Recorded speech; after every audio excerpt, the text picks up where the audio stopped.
വളരെ നേരത്തെ തന്നെ ഇത് 45 മീറ്റർ വേണോ വേണ്ടിയോ എന്നുള്ള ചർച്ചയൊക്കെ ഉണ്ടായിരുന്നു. പക്ഷേ 45 മീറ്റർ എന്നുള്ള നിലയിലേക്ക് എത്തുകയും അതിൻ്റെ ഭാഗമായി ഭൂമി ഏറ്റെടുക്കൽ ഒരു തരത്തിലും നടക്കില്ല എന്നുള്ള വാദത്തെയൊക്കെ തട്ടിമാറ്റിക്കൊണ്ടാണ് ഭൂമി ഏറ്റെടുക്കൽ നടന്നത്. പിന്നെ ഇതിൻ്റെ നിർമ്മാണം, അലൈൻമെൻറ്റ് മുതൽ നിർമ്മാണം, എല്ലാ കാര്യങ്ങളും നാഷണൽ ഹൈവേ അതോറിറ്റി ഓഫ് ഇന്ത്യയാണ് ചെയ്യുന്നത്. National highway authority of India നിർമ്മാണവുമായി ബന്ധപ്പെട്ട് ഒരുപാട് കാര്യങ്ങൾ പരിഹരിക്കപ്പെടേണ്ടതുണ്ട്, ഇടപെടേണ്ടതുണ്ട്. അവയിലൊക്കെ തന്നെ നാഷണൽ ഹൈവേ അതോറിറ്റി ഓഫ് ഇന്ത്യക്കൊപ്പം നിന്നുകൊണ്ട് സംസ്ഥാന സർക്കാർ ഇടപെട്ടു. ഡിസംബർ മാസം 6-നാണ് ഇതിനു മുമ്പ് ബഹുമാനപ്പെട്ട മുഖ്യമന്ത്രിക്കൊപ്പം ശ്രീ നിതിൻ ഗഡ്കരിയെ കണ്ടതിന് ശേഷം ഇതേ ഹാളിൽ നിങ്ങളെ കണ്ടത്. അന്ന് പറഞ്ഞ ഒരു കാര്യം പിന്നീട് ചർച്ച ചെയ്യപ്പെട്ടതുമാണ്. എല്ലാ 2 ആഴ്ചയിലും ഇതുമായി ബന്ധപ്പെട്ട ഏതെങ്കിലും ഒരു റീച്ചിൻ്റെയെങ്കിലും റിവ്യൂ സംസ്ഥാന സർക്കാർ നടത്തിയിട്ടുണ്ട് എന്നുള്ളതാണ്. അത് വസ്തുതയാണ്. മുഖ്യമന്ത്രി തന്നെ ഇടയ്ക്കിടെ ഇതുമായി ബന്ധപ്പെട്ട് വിവിധ വകുപ്പുകളെ ഏകോപിപ്പിച്ച് ഇടപെട്ടിട്ടുണ്ട് എന്നുള്ളതും ഇവിടെ അന്ന് ചൂണ്ടിക്കാട്ടിയിരുന്നു. അതും ഒരു യാഥാർത്ഥ്യമാണ്. അത്തരം ഇടപെടലുകൾ നടത്തിയതിൻ്റെ ഭാഗമായിട്ട് കൂടിയാണ് യൂട്ടിലിറ്റി ഷിഫ്റ്റിംഗ് ഉൾപ്പെടെയുള്ള പല പ്രശ്നങ്ങൾക്കും പരിഹാരം കാണാൻ സാധിച്ചത്. അത്തരം ഇടപെടലുകൾ ഇനിയും തുടരും എന്നുള്ളത് പ്രത്യേകം ഇവിടെ അറിയിക്കാൻ ഞാൻ ആഗ്രഹിക്കുന്നു. സമയബന്ധിതമായി ഇതിൻ്റെ പ്രവൃത്തി പൂർത്തീകരിക്കുക എന്നുള്ളതാണ്. അതായത് തിരക്ക് പിടിച്ച് ജഗവയാക്കി പ്രവൃത്തി നടത്തി പൂർത്തീകരിക്കലല്ല, സമയബന്ധിതമായി. ഇപ്പോൾ തന്നെ അത് വൈകിയിരിക്കുകയാണ്.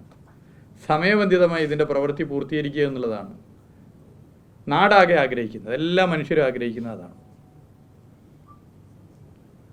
2025 ഡിസംബർ മാസം കാസർഗോഡ് മുതൽ തിരുവനന്തപുരം വരെയുള്ള NH-66 പ്രവൃത്തി പൂർത്തീകരിക്കാനാകുമെന്നുള്ള അഭിപ്രായം തന്നെയാണ് കേന്ദ്രമന്ത്രി ശ്രീ നിതിൻ ഗഡ്കരി പൊതുവെ പറഞ്ഞിട്ടുള്ളത്. എവിടെയെങ്കിലും ഇതിൻ്റെ പ്രവർത്തനവുമായി ബന്ധപ്പെട്ട് മറ്റ് കാര്യങ്ങളുണ്ടെങ്കിൽ അത് ആ നിലയിൽ തന്നെ പരിശോധിച്ച് മുന്നോട്ട് പോകാവുന്നതാണ്. എന്തായാലും ഈ പദ്ധതി മുടങ്ങില്ല. ഈ പദ്ധതി 2026 പുതുവത്സര സമ്മാനമായി നാടിന് സമർപ്പിക്കാനാകും എന്ന് തന്നെയാണ് പൊതുവെ നിലവിൽ കേന്ദ്ര സർക്കാർ പറഞ്ഞിട്ടുള്ളത്. ചില റീച്ചുകളിൽ ചില പ്രശ്നങ്ങളുണ്ട് എന്നല്ലാതെ പൊതുവേ ഇതിൻ്റെ പ്രവൃത്തി എല്ലായിടത്തും നല്ല നിലയിലാണ് നടക്കുന്നത്. അത് നല്ല നിലയിൽ തന്നെ പൂർത്തീകരിച്ച് പോകാനാകും. അതിനുവേണ്ട എല്ലാ സഹായവും സംസ്ഥാന സർക്കാർ നിലവിൽ ചെയ്തതുപോലെ തന്നെ തുടർന്നും ചെയ്യുന്നതായിരിക്കും. അതായത് മുഖ്യമന്ത്രിയുടെ വിവിധ വകുപ്പുകളെ ഏകോപിപ്പിച്ചുള്ള യോഗം മുതൽ എല്ലാ 2 ആഴ്ചയിലും ഇതുമായി ബന്ധപ്പെട്ട ഏതെങ്കിലും ഒരു വിഷയം ചർച്ച ചെയ്ത ഇതുവരെയുള്ള നിലപാട് തുടരും എന്നുള്ളതും ഇവിടെ പ്രത്യേകം പറയാൻ ഞാൻ ആഗ്രഹിക്കുകയാണ്. ഇതാണ്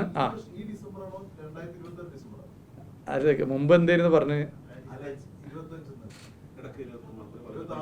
അല്ല 25 ഡിസംബർ 26 പുതുവത്സര സമ്മാനം അങ്ങനല്ലേ പറഞ്ഞേ? നമ്മൾ കേന്ദ്ര ഗവൺമെൻറ് അന്നും പറഞ്ഞാണ്. നിങ്ങൾ ശരിയായ അർത്ഥത്തിലാണല്ലോ ചോദിച്ചത് ബിനു. അതെ ക്ലാരിറ്റി. അപ്പോൾ നിലവിൽ അതിന് പ്രശ്നമില്ല. ഏതെങ്കിലും റീച്ചിൽ ഇനി എന്തെങ്കിലും വിഷയം ഉണ്ടെങ്കിലും ഭൂരിപക്ഷം നമുക്ക് ഒരു സംശയമില്ലാതെ മഹാഭൂരിപക്ഷവും നമുക്ക് 2025 ഡിസംബറിൽ തന്നെ പൂർത്തീകരിക്കാനാകും. എവിടെയെങ്കിലും എന്തെങ്കിലും പ്രശ്നമുണ്ടെങ്കിൽ അത് പരിഹരിച്ചു പോകാനാകും. എന്തായാലും ഈ പദ്ധതി മുടങ്ങാൻ വേണ്ടി പോകുന്നില്ല എന്നുള്ള സന്തോഷ വിവരം നിങ്ങളോട് പ്രത്യേകം പങ്കുവെക്കാൻ ഞാൻ ആഗ്രഹിക്കുക. അപ്പോൾ ഇതിൽ NH-66 നിർമ്മാണവുമായി ബന്ധപ്പെട്ട് 2 കാര്യങ്ങളാണ് കേന്ദ്ര മന്ത്രിക്ക് മുമ്പാകെ അവതരിപ്പിച്ചത്. ഒന്ന്, നിർമ്മാണവുമായി ബന്ധപ്പെട്ട പ്രശ്നങ്ങൾ കർക്കശ നിലപാട് സ്വീകരിച്ച് പരിഹരിച്ച് മുന്നോട്ട് പോവുക. 2, സമയബന്ധിതമായി ഇതിൻ്റെ പ്രവൃത്തി പൂർത്തീകരിക്കുക. ഇതിൽ സംസ്ഥാന സർക്കാർ നാഷണൽ ഹൈവേ അതോറിറ്റി ഓഫ് ഇന്ത്യക്ക് ഒപ്പമുണ്ടാകും എന്നുള്ളതാണ് അറിയിച്ചത്. ഇതാണ് ഒരു പ്രധാന പ്രശ്നം. പിന്നെ രണ്ടാമത്തത്, യഥാർത്ഥത്തിൽ അതും നിങ്ങൾ വലിയ പ്രാധാന്യത്തോടു കൂടി പറയേണ്ടതാണ്. പുതിയ പദ്ധതികൾ നമ്മുടെ സംസ്ഥാനത്തിന് ലഭ്യമാക്കാനുള്ള നിർണായകമായ ചില തീരുമാനങ്ങൾ ഇന്നത്തെ യോഗത്തിൽ വന്നിട്ടുണ്ട്. ഞാനതിൻ്റെ ഓരോ കാര്യത്തിലേക്കും കിടക്കുന്നില്ല. ഡിസംബർ മാസം 6-ന് ഒട്ടേറെ പുതിയ പദ്ധതികൾ കേന്ദ്ര ഗവൺമെൻറ്റിന് മുമ്പാകെ ശ്രീ നിതിൻ ഗഡ്കരിക്ക് മുമ്പാകെ ബഹുമാനപ്പെട്ട മുഖ്യമന്ത്രി അവതരിപ്പിച്ചിരുന്നു. ആ പദ്ധതികളൊക്കെ നമ്മുടെ നാടിൽ വലിയ ചലനം സൃഷ്ടിക്കുന്ന, ജനങ്ങൾക്ക് വലിയ ആശ്വാസമാകുന്ന പദ്ധതികളാണ്. നമുക്കറിയാം, നമ്മുടെ സംസ്ഥാനം ഇന്ത്യയിലെ ഏറ്റവും അധികം ജനസാന്ദ്രത നിറഞ്ഞ സംസ്ഥാനമാണ്. ദേശീയ ശരാശരിയേക്കാൾ 3 ഇരട്ടിയാണ് കേരളത്തിൻ്റെ ജനസാന്ദ്രത. അതുകൊണ്ട് തന്നെ വീതിയുള്ള റോഡ് എന്നുള്ളത് തമിഴ്നാട്ടിലോ കർണാടകയിലോ നമ്മുടെ അയൽ സംസ്ഥാനങ്ങൾ അല്ലെങ്കിൽ ഉത്തർപ്രദേശിലോ ഗുജറാത്തിലോ ഒക്കെ പോലെ കേരളത്തിൽ അത്ര എളുപ്പമല്ല.